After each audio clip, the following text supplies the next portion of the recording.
GSSच्या आरंभ प्रकाशनाचे सर्व ग्रंथ म्हणजे श्रीसिद्ध शिवगोरक्षनाथांचे दिव्य विचारधन आहे. अत्यंत सखोल सत्यार्थ असलेले हे दिव्य ग्रंथ वाचणाऱ्या प्रत्येकाचं आयुष्य उजळून टाकतात.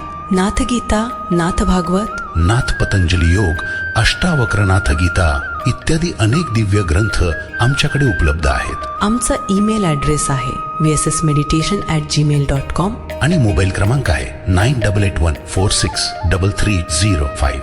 नमस्कार श्रोते हो, अमृत वर्षा या कार्यक्रमात मी विनीता पिंपळखरे आपल्या सगळ्यांचं स्वागत करते. स्वागत तुमचंही मिलिंद दादा. नमस्कार. नमस्कार. गेल्या वेळी मुझे अपनी शरण ले लो नाथ हे गाणं तुम्ही गाऊन दाखवलं आणि त्याचा अर्थ सांगितला. हो, ते गाणं मोठं आहे म्हणून फक्त मुखडा आणि पहिलं कडवं आपलं झालं. हो. पुढचीही कडवी ऐकायची आम्हाला उत्सुकता आहे. हो, तुम्ही अर्थासकट सांगा, तर त्यांनी फार वेगवेगळ्या गोष्टी माहिती होत आहेत. खरंय खरंय.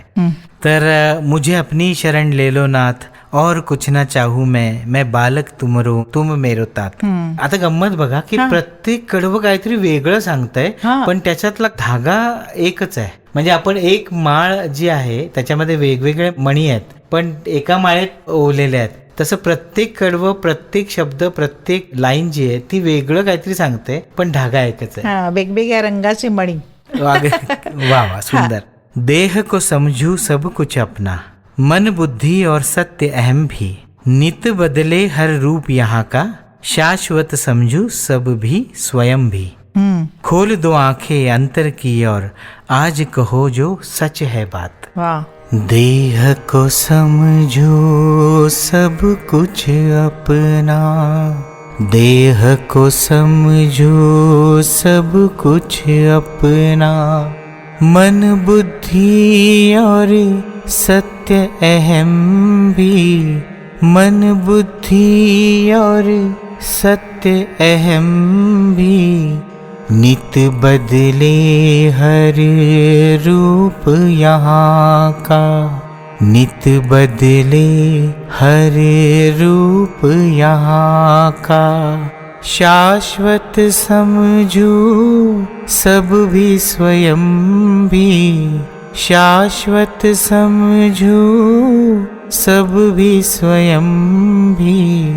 खोल दो आँखें अंतर की और, खोल दो आँखें अंतर की और, आज कहो जो सच है बात, आज कहो जो सच है बात, अपनी शरण ले लो नाथ, अपनी शरण ले लो नाथ. तर देह को समजू सब कुछ अपना. आपण या देहाला सर्वस्व समजतो. या शरीराच्या निरोगी राहण्यासाठी, ते सुंदर राहण्यासाठी, ते तरुण होण्यासाठी, कायम तरुण राहण्यासाठी आणि ते दीर्घायू होण्यासाठी आपण सातत्याने प्रयत्न करत असतो.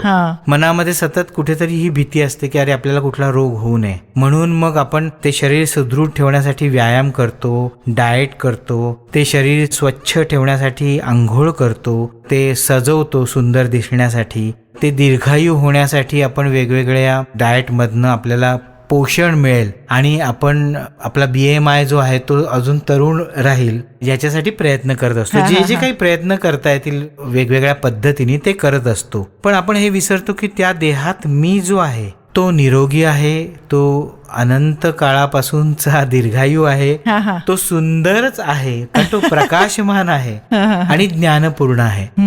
या देहाला आपण टिकवण्यासाठी आणि त्याचं अस्तित्व स्वतःबरोबर इतरांसमोर ठसवण्यासाठी म्हणून काय काय वेगळं वेगळं ज्ञान शिकतो, पाठ करतो, ते लोकांपर्यंत मांडण्याचा प्रयत्न करतो. त्याच्यातनं मी कसा हुशार आहे किंवा ज्ञानी आहे असं दाखवण्याचा, प्रूव्ह करण्याचा प्रयत्न करतो. वाईट अर्थाने म्हणत नाही, पण समाजासमोर हे मांडण्याचा प्रयत्न करतो. तर चांगलंच आहे. आपल्याला काही ज्ञान मिळालं तर ते समाजाला देऊन समाजाचं पण उत्थान करण्याचा प्रयत्न केला पाहिजे. पण इथे पहिली महत्वाची गोष्ट काय की आपण देहाला मी म्हणून समजू नये, ही जाणीव आपल्याला व्हायला पाहिजे की मी म्हणजे देह नाही. कारण मग देह नष्ट झाला की मी नष्ट होतो का?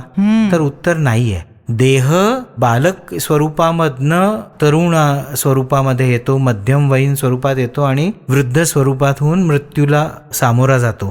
पण या सगळ्यामध्ये माझ्या आतमध्ये जो बालक भाव आहे तो कधी नाहीसा होत नाही किंवा तारुण्य भाव नाहीसा होत नाही. मॅच्युरिटी वाढेल पण मी आहेच ही जी संकल्पना आहे ती कधी नष्ट होत नाही.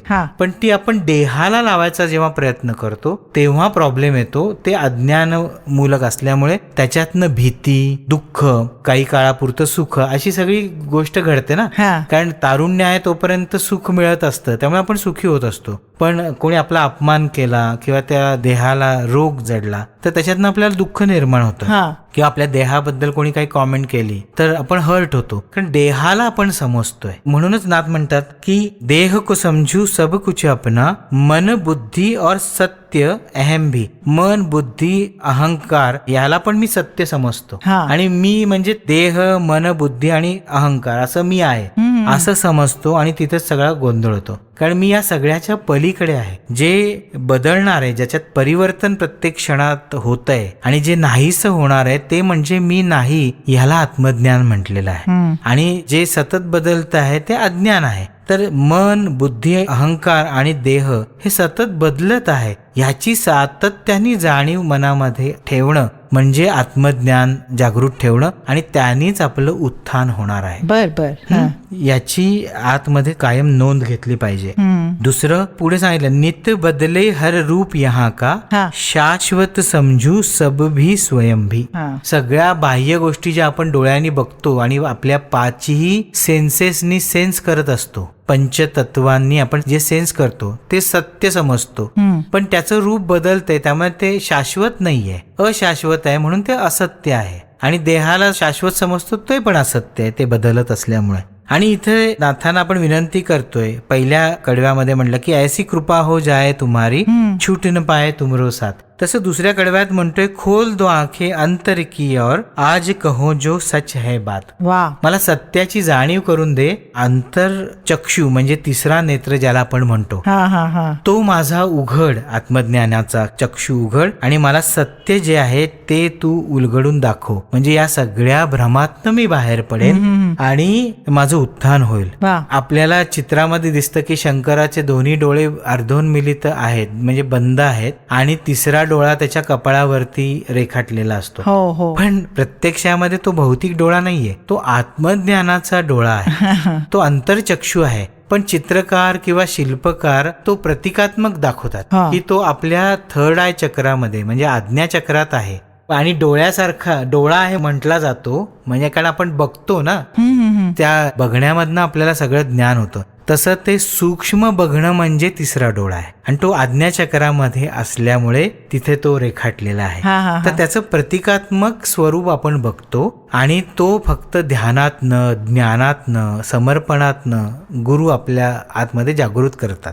तर तो तिसरा डोळा तू जागृत कर आणि मला सत्याचं ज्ञान आणि भान माझ्या आतमध्ये निर्माण कर, अशी नाथ तुम्हाला मी विनंती करतोय, असं दुसरं कडवं आहे. तर एक एक पायरीने आपण आपल्या आत्मज्ञानाच्या दिशेने या कडव्यांमधून जात असतो. हो, प्रवासच आहे तो, नाही का, शब्दात मांडलेला, गीतात मांडलेला. खरंय, प्रवास आहे तो. तिसरं कडवं आहे, जनन मरण के बीच भरी है इम्तिहान की मैंने घड़ियां, इसके कारण सुलझेगी अब आत्मोन्नति की सारी लड़ियां, सफल जो होगे उस क्षण में बन जाओगे तुम परम पिता. मुझे अपनी शरण ले लो नाथ. जनन मरण के बीच भरी है, जनन मरण के बीच भरी है, इम्तिहान की मैंने घड़ियां, इम्तिहान की मैंने घड़ियां, इसके कारण सुलझेगी अब, इसके कारण सुलझेगी अब, आत्मोन्नति की सारी लड़ियां, आत्मोन्नति की सारी लड़ियां, सफल जो होगे उस क्षण में सफल जो होगे उस क्षण में बन जाओगे तुम परम पिता। अपनी शरण ले लो नाथ, अपनी शरण ले लो नाथ. तर जन्म आणि मृत्यू म्हणजे जनन आणि मरण यांच्यामध्ये छोट्या छोट्या परीक्षा, मोठ्या मोठ्या परीक्षांच्या अनेक क्षणांनी ते जीवन भरलेलं आणि भारलेलं आहे. याची आपल्याला जाणीव नसते. त्यामुळे परीक्षा आली की आपण कन्फ्यूज होतो, गडबडतो. त्या परीक्षेमध्ये जो काही फेल्युअर किंवा सक्सेस असेल त्याने दुःखी किंवा सुखी होतो, खचून जातो, कधी डिप्रेस होतो, कधी खूप आनंदाने फुलून जातो. तर आपल्याला ह्याची जाणीव झाली की जन्म आणि मरण ह्याच्यामध्ये मधला जो काळ आहे त्याला जीवन असं म्हटलंय. आणि जीवन इज इक्वल टू परीक्षा. छोट्या छोट्या मोठ्या मोठ्या परीक्षांचा संपूर्ण प्रवाह म्हणजे जीवन. तर मग छोट्या मोठ्या कुठल्याही परीक्षांनी घाबरून न जाता त्याला आनंदाने सामोरं जायचं. त्याचा जो काही रिझल्ट येईल त्याला सहजपणाने स्वीकारायचं. त्याचं विश्लेषण म्हणजे अनालिसिस करायचं. का हरलो, का नापास झालो, हो, कशामुळे जिंकलो, कशामुळे हारलो, याचं विश्लेषण करायचं. आणि जिंकलो असू तर तुझी कृपा आणि हारलो असेल तर तुझी इच्छा, असं ते ऍक्सेप्ट करायचं. आणि विश्लेषणातनं जे काही चुकलं असेल ते बरोबर करायचं आणि पुढे जायचं. ही प्रोसेस अध्यात्मामध्ये आपली जेव्हा तिसरा नेत्र किंवा चक्षु उघडण्याची प्रोसेस होते तेव्हा ही प्रोसेस पण सुरू होते. या परीक्षेला आपण शांतपणाने, समजूतदारपणाने सामोरं गेलो, ते ऍक्सेप्ट केलं तर आपले आत्मोन्नतीचे सगळे लेयर्स जे आहेत ते उलगडायला सुरुवात होतात. तर हे एकमेकांच्या आतमध्ये लेयर्स असतात आणि त्याची एक संपूर्ण लढी. लढी, किती छान शब्द वापरलाय ना. हो, त्या लढ्या ज्या आहेत त्या गुंडाळलेल्या असतात. जसं जसं तुम्ही ह्या जीवन नावाच्या परीक्षांचा संपूर्ण आलेख समजून घेता आणि सहजपणाने सामोरं जाता तेव्हा आत्मोन्नतीच्या सगळ्या लढ्या उलगडायला लागतात. हो की नाही. आणि सफल जो होगे उस क्षण में बन जाओगे तुम परम पिता. आत्मोन्नती झाली, आत्मज्ञान आतमध्ये जागृत झालं तर त्या क्षणी तुम्ही परमपिता या स्थितीला पोहोचता. नुसते पिता नाही तर परमपिता या स्थितीला पोहोचायचं असेल तुम्हाला तर जीवनात येणाऱ्या प्रत्येक परीक्षेच्या, छोट्या मोठ्या परीक्षांच्या क्षणांना हसत हसत सामोरं जा. त्याच्यातनं मिळालेल्या दुःखाला सामोरं जा आणि सुखाला नम्रपणाने घेऊन शांतपणाने स्थितप्रज्ञतेने पुढे जा.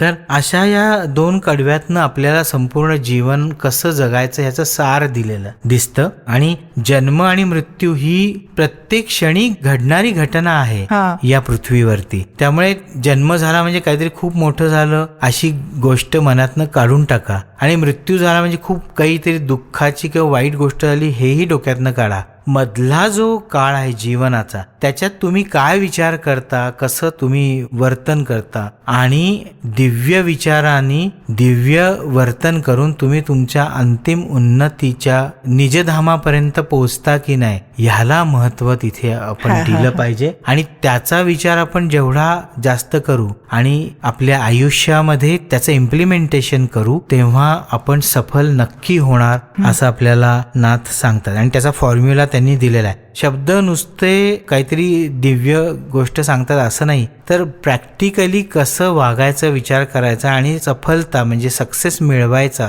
याचं सोल्युशन त्यांनी आपल्याला गाण्यातनं दिलेलं दिसतं. प्रत्येक गाण्यातनं काही ना काहीतरी असं दिलेलं दिसतं. आणि म्हणून हे गाणं त्या अर्थाने खूप महत्वाचं आहे. बरोबर श्रोते हो. तसं पाहायला गेलं ना तर एकेका ओळीमध्ये 4-4, 5-5 शब्द आहेत, पण केवढं गाढ ज्ञान त्याच्यामध्ये आहे आणि ते ऐकणं हा खरंच आनंदाचा अनुभव आहे. आज आपण इथेच थांबूया. नमस्कार. आमच्या वैश्विक सिद्ध साधनेशी जोडलं जायचं असेल तर फेसबुकवरचं आमचं अकाउंट आहे VSS mission, Instagram account Nityopanishad, website www.vssmission.in. YouTube channel VSS mission, त्यावर तुम्हाला अनेक आध्यात्मिक कार्यक्रम बघायला मिळतील. तुम्हाला काही आध्यात्मिक प्रश्न असतील तर आम्हाला ईमेल करा. आमचा ईमेल ऍड्रेस आहे vssmeditation@gmail.com आणि फोन नंबर आहे 918308788500. पुन्हा भेटूया पुढच्या एपिसोड मध्ये. अलक्ष निरंजन.